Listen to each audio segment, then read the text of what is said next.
What do you think about that, Eric, tonight? Who's got those hotel rooms for Game 7 at the Rogers Centre tonight? Do you think they booked that like 11 months ago just out of fluke, and now they're going to be watching Game 7 from their room?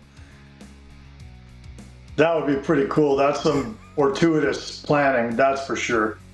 I'm so glad your first question had nothing to do with Trudeau. Can we make a promise never to talk about Trudeau on this show, please? I'm in. Eric, you keep talking like that, you're going to get elected.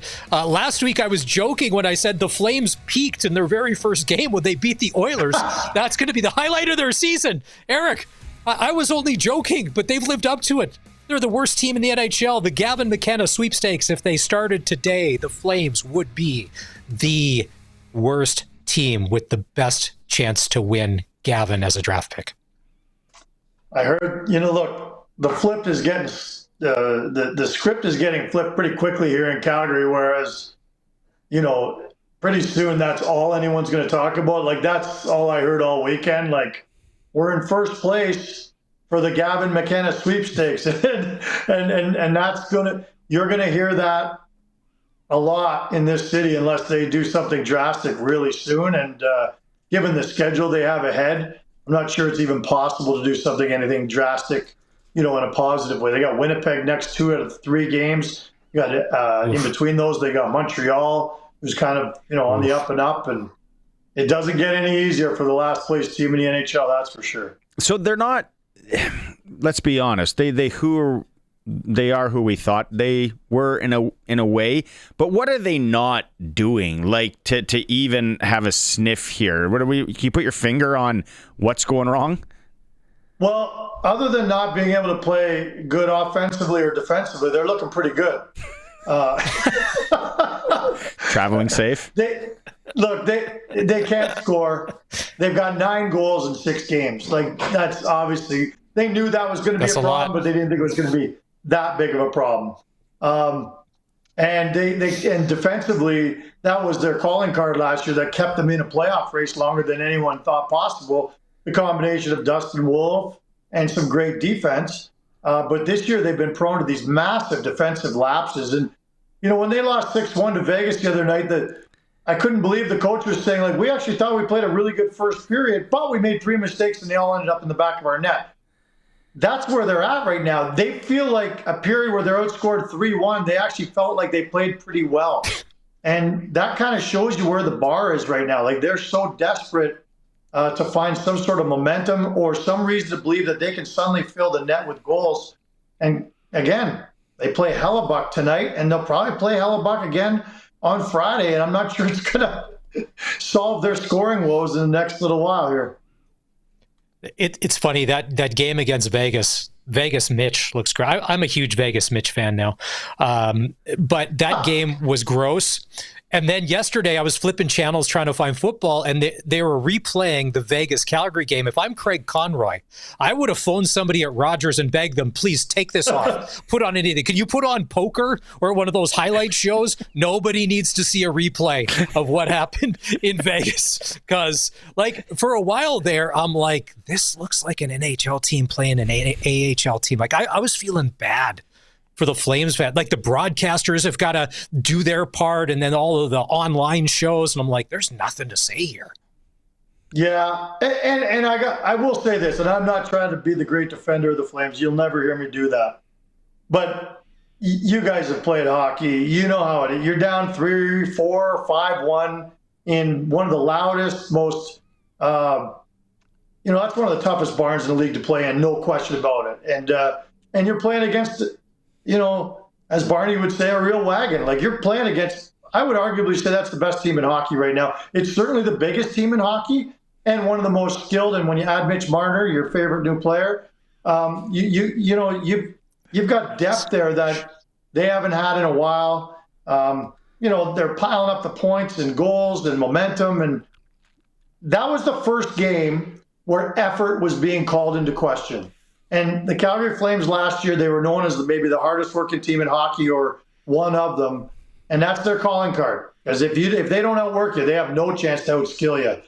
That was the first game in the second and third period where it looked like they kind of gave up. I could give them a pass on 1 or 2 games like that when you're getting it handed to you in a building like Vegas. Plus, you've been there already. This is your third night in Vegas. Everybody knows what the third night in Vegas feels like. It's not that much fun. Oh, let's go, Fat Burger. But okay, speaking this is brought to you by Sports Select, and I hit this last week. I thought it was a misprint because you can bet the futures on Sports Select. I got Vegas. Now it's at 875. I got Vegas as a Stanley Cup winner at 10. Still 875. That is good value. Yeah, I would say so. We could sit here and debate, okay, list your top 5 teams that could win the Stanley Cup this year. And it's a mugs game this early in the season, don't get me wrong. But sure, you want to throw a few shekels on it, you might be throwing, you're going to have to throw some on Florida, although that's probably not a value play at any point in time as the 2-time defending champs. I don't know. You guys tell me, seriously, answer the question. Is Tampa still in that conversation? Is really Washington for real? I don't know. No. And then the team just up the road, you're watching this East Coast road trip or whatever, and the Oilers just continue to lose. McDavid doesn't have a goal. Evan Bouchard the other night, and that play that gets replayed again and again and again, and there was plenty of people defending Evan Bouchard's, but Darnell Nurse's agent and Darnell are like, hey, Evan, thank you so much. Thank you for taking all the attention away from me. Because would you not agree, Eric, that maybe Evan Bouchard is a bit of a defensive liability for the Oilers? Maybe a little more than Nurse these days? That's been evident from day one. The guy's sublimely talented offensively, but defensively, he's an adventure at best. So, yeah, that's nothing new, and it's just a little more glaring right now because of the start they've gotten off to. But Edmonton's, look at how they've started, 2 years ago, got their coach fired. They generally don't, that Stanley Cup final hangover is for real. I don't put much stock into them, struggling 3 games in a row. If you're putting money on a top 5 team to make the Stanley Cup final, you have to put money on Edmonton. I'm sorry, but you have to. What? I don't think so. I stay away from them all day long this year, but we got a whole season to talk about that. What did Kevin Bieksa do on the weekend? He absolutely destroyed Yegor Sharangovich on the post-game little chat they have in their little comfy chairs. He showed one play where Sharangovich did a bit of a flyby, which is basically his best move, and he ran into William Karlsson. Karlsson had dumped it in the end, and he kind of almost ran into it, but not much contact. And Bieksa started by saying, look at this, I think he apologizes here. I'm sure he apologizes. And then he just went off and said, this is toxic. This is a cultural thing in Calgary. If I saw a guy like that on my team, I'd lose my mind. He actually used the word disgrace to the NHL. He went on a real tangent. It was a little over the top, but God bless him. We love people with strong opinions. And the reality is Yegor Sharangovich has played without heart for a long time in his career. He managed to get 31 goals a couple of years ago. It somehow earned him a 5-year extension for $5.75 million each starting this year. And that sure doesn't look like it's going to age very well. And it wasn't just Bieksa who noticed that this guy, plays with zero compete level. The coaching staff too did, and he's a healthy scratch for tonight. And we'll see how he responds. He was a healthy scratch several times last year too, and it didn't really help his game either. So this is going to be an ongoing problem for the Calgary Flames. I promise you that.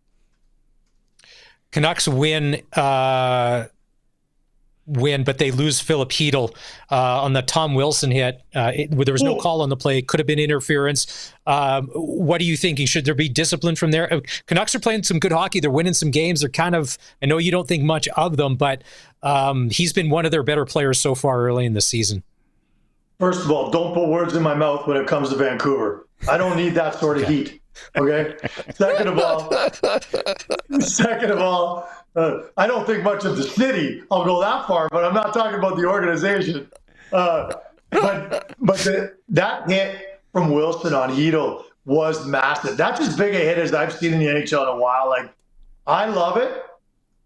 I know the puck was gone, but it was only briefly gone. It's one of those ones where as a kid you're told, finish your check. And that's the age-old rule, you get to finish your check because you were already committed and he had the puck seconds earlier. I don't know. From what I understand, there will be no supplementary discipline on it, and I'm okay with that.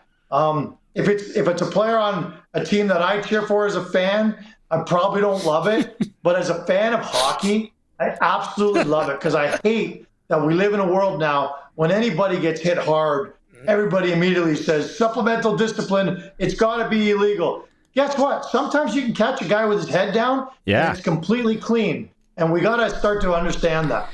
Oh, don't even get it. When's the last time you watched a bantam or a midget or whatever they call it now game? It's something else. Okay, we got 20 seconds. Darius Rucker's playing tonight in Regina, but the Jays game 7's on. 6-7. Bounce. What's your favorite Darius Rucker song? Or Hootie? Oh, my God. Or is it Hootie? Or Hootie? It's got to be Hootie, like only want to be with you. I mean, okay. I don't go to the deep cuts when it comes to Hootie. I just go with the flow. Get this. But yeah, that guy's flipping talented. Like, imagine jumping from Hootie to this country star. I think it's fantastic. He's a hell of a story. He does I don't know who's going to go and skip the Jays game, or more importantly, the Flames game. But I get some people committed.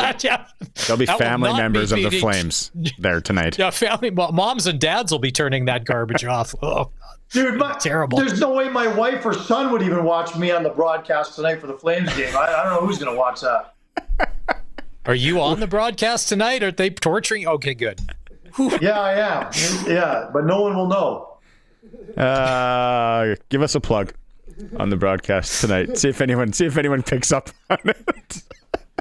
Okay. Yeah. Okay. Do you want me to say a secret word? Like we'll talk about that code word another day. Oh, we have to talk about that next Monday or next week because you're shifting to Wednesday, Fridays. That was a solid pro move. I got to tell that. Let's go back to that story next week. We have more time. Yeah. That was really good. All right. See ya. Have fun tonight. Yeah, boy. See ya. Only want to be with you. Yeah. All right.